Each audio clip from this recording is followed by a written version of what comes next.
जय हिंद दोस्तों। दुनिया की सबसे बड़ी डेमोक्रेसी बहुत ही शांति से एक सुपर पावर बन रही है और किसी को इसकी भनक भी नहीं लग रही।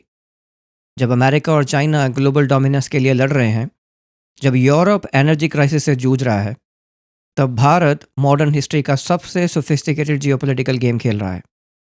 एक ऐसी स्ट्रेटजी जो बाकी देशों को एमेच्योर साबित कर रही है। ये सिर्फ एक इमर्जिंग मार्केट की कहानी नहीं है, ये कहानी है अल्टीमेट स्ट्रेटेजिक प्लेयर के उदय की। अगर आपको लगता है कि भारत सिर्फ एक डेवलपिंग कंट्री है जो दूसरे देशों से कैचअप करने की कोशिश कर रहा है, या इंडियन लीडरशिप सिर्फ डोमेस्टिक ग्रोथ पर फोकस्ड है, तो आप गलत हैं। असल में भारत 21st सेंचुरी की सबसे कामयाब ग्रेट पावर स्ट्रेटजी को लीड कर रहा है। इस एपिसोड में हम समझेंगे कि कैसे भारत दुनिया के रूल्स को अपने हिसाब से बदल रहा है। चलिए एक ऐसे नंबर से शुरू करते हैं जो वॉशिंगटन और बीजिंग को नर्वस कर सकता है। 2030 तक भारत की इकोनॉमी $7 ट्रिलियन तक पहुंच जाएगी। यह जर्मनी और जापान की कंबाइंड इकोनॉमी से भी बड़ी होगी। लेकिन जो बात भारत को सबसे खतरनाक बनाती है वो ये है कि भारत कोई साइड नहीं चूज कर रहा। भारत हर तरफ खेल रहा है। अब आप एक ऐसे पैराडॉक्स के बारे में इमेजिन कीजिए जो सुनने में नामुमकिन लगेगा। भारत एक तरफ क्वाड अलायंस का हिस्सा है जहां वो अमेरिका, जापान और ऑस्ट्रेलिया के साथ है, लेकिन दूसरी तरफ वो ब्रिक्स का फाउंडिंग मेंबर भी है जहां चाइना और रशिया उसके साथ हैं। किसी भी दूसरे कंट्री के लिए ये इम्पॉसिबल होता। आप एक ही टाइम पर अमेरिका और चाइना दोनों के दोस्त नहीं हो सकते। लेकिन इंडिया किसी के नियमों को फॉलो नहीं करता। जब अमेरिका लॉयल्टी मांगता है और चाइना सबमिशन, तो इंडिया कुछ अलग ही ऑफर करता है। वो है स्ट्रेटेजिक ऑटोनॉमी, यानी अपनी सॉवरेंटी खोए बिना सहयोग करना। इसका सबसे बड़ा उदाहरण है रशियन ऑयल। 2024 में वेस्टर्न सैंक्शंस के बावजूद भारत ने रूस से रिकॉर्ड ऑयल इंपोर्ट किया।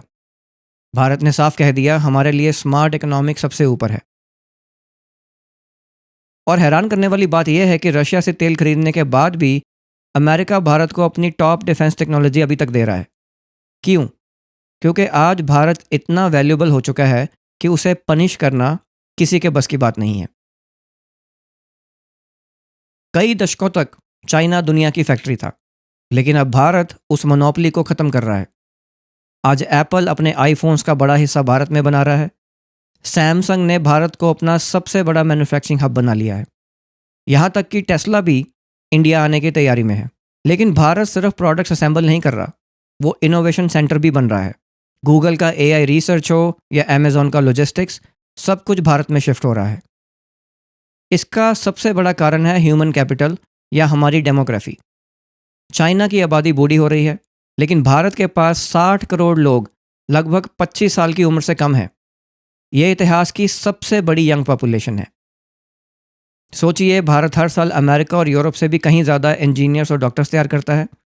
यही कारण है कि आज माइक्रोसॉफ्ट, गूगल, अडोबी और आईबीएम जैसी कंपनीज को भारतीय लीडर चला रहे हैं। भारत सिर्फ सामान एक्सपोर्ट नहीं कर रहा, भारत लीडरशिप एक्सपोर्ट कर रहा है। भारत की असली ताकत उसके डिजिटल इंफ्रास्ट्रक्चर में छिपी है। भारत का यूपीआई आज वीज़ा और मास्टर कार्ड से भी कहीं ज़्यादा ट्रांजैक्शन प्रोसेस करता है।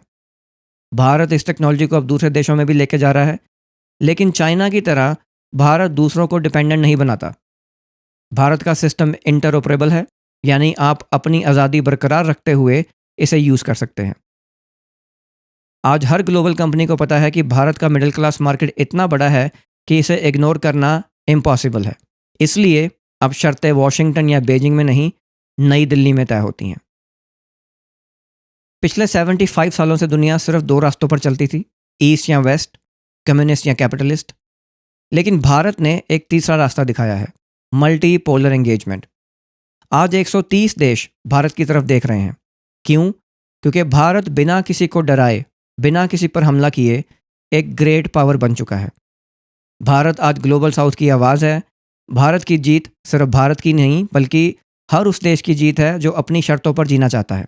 ये साइलेंट राइज अब ऑलमोस्ट पूरी हो चुकी है। भारत सिर्फ एक प्लेयर नहीं है, भारत अब इस मल्टीपोलर वर्ल्ड का आर्किटेक्ट है। आप क्या सोचते हैं, क्या भारत 2047 तक दुनिया का नंबर 1 ताकत बन पाएगा? कमेंट्स में अपनी राय ज़रूर बताइए और चैनल को सब्सक्राइब करना मत भूलिए। मिलते हैं जल्दी एक नए एपिसोड में। तब तक के लिए जय हिंद, जय भारत।